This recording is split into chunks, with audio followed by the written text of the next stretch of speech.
Right. I mean, you could be in Chicago, be freezing here in a couple of months, and you get on a plane within 2 hours, you're on Miami Beach. Right. I mean, poor people can do that. And it's not about money, it's about consciousness. People would give you a free ticket to Miami Beach and if you got the consciousness. And that's what it's all about. It's about consciousness. It's about awareness. It's about consciousness. It's about prosperity. Because you could have $1 million right now and still feel, well, they're coming to get my money. Right. I got to protect it. I got to save it. And you don't really appreciate the $1 million you had. Then you drop dead. What you doing now? You know, I found 3 things out about fear. And I hope I can get it right. There's 3 major things connected to fear. The fear of losing something. Right. The fear of somebody taking something, which could be synonymous. And the fear of not getting something. Right. That's what creates fear. And if you're fearful you're not going to get something, then all you're doing is repelling it. Because you putting out in the universe, well, oh, I'm not going to get it. You know, and you come up with this long list of things, the reason why you're not going to get it.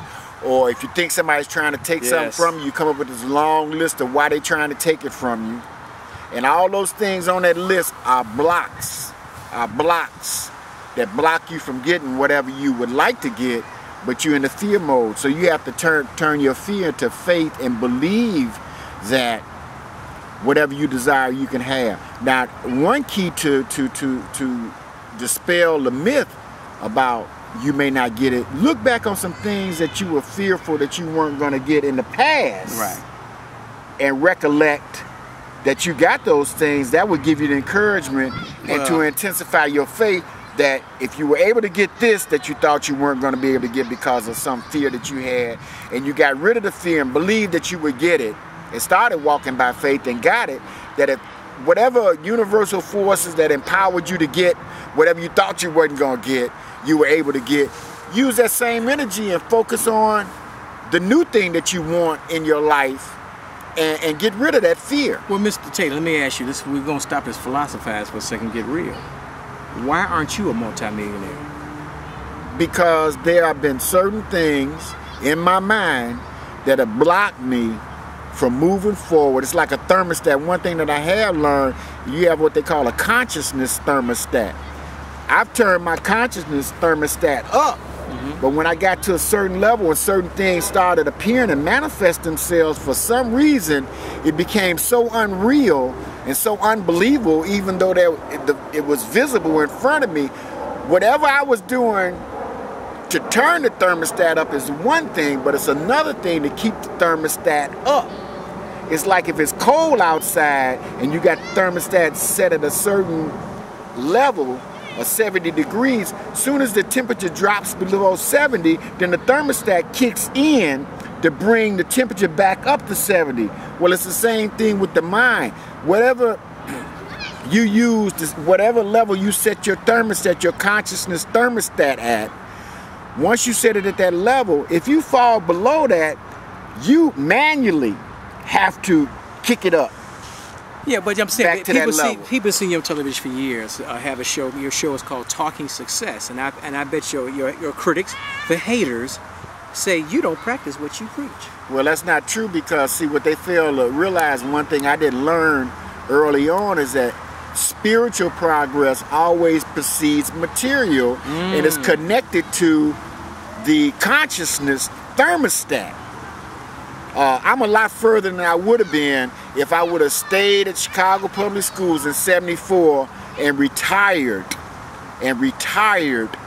in the year 2004 or 2008, which most of my friends that we went to college with, they retired. They did their 30 years. They did their 30 or their 34 years. Yeah. I know that I'm much further than I would have been if I would have stayed in one place, because if I would have stayed in the classroom for 30, 35 years, all I would have known was Chicago Public Schools. All I would have known was what's going on in my classroom. A lot of the experience I've had traveling on the road, taking merchandise, going to the Black Indiana Expo back in the 70s, doing expos, all the people that I've met that I know that's my Facebook friends and other friends that I have, I wouldn't have met a lot of those people because I would have been isolated and insulated.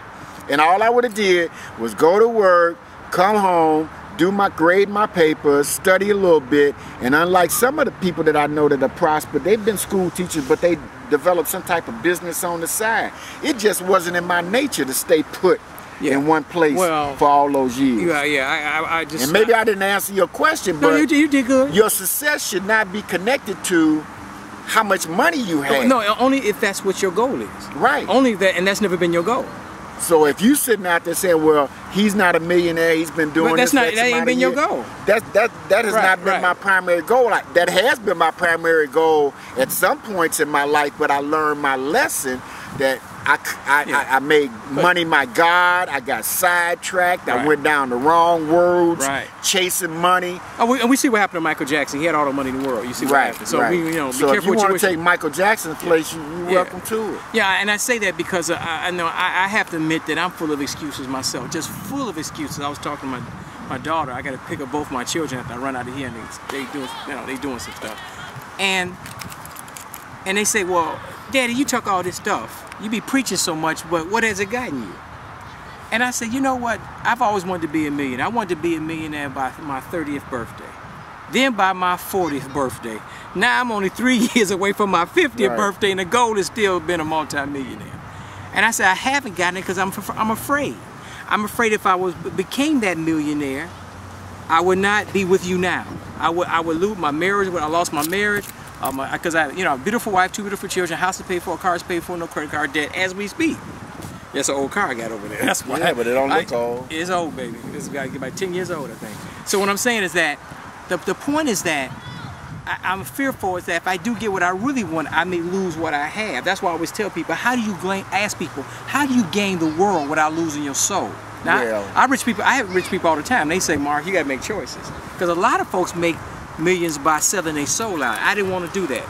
Also, we need to get another last point. We got to get I got the audiobook, the great audiobook Outliers by Malcolm Gladwell.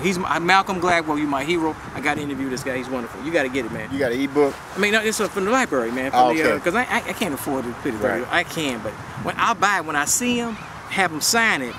I'll buy the ebook. But I'm saying, but the point of that, not ebook, the audio cassettes, because I like to listen. I can't read as much as I should, but I like audio. But Outliers breaks it down why people are successful. So people think that I did it by myself. You a damn lie. It's like Barack Obama. He prepared himself, then the stars lined up. All these other things came in. If you had a break here and a break there, being the same Mr. Tatum, Ranoule Tatum you are now, you would probably be that multi-millionaire on all this kind of stuff. And it's like they were saying in the book Outliers, they said people like Bill Gates. I'm making a long story short.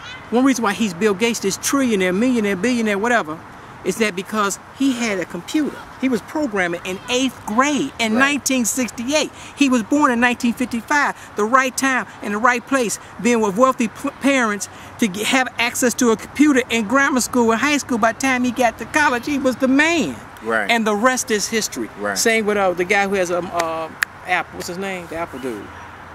I forgot, not Wozniak, the other guy, whatever. I know you're the Apple guy. They were born at a certain place in time and things went into place. Michael Jackson got a bunch of brothers. They don't have the talent Mike got.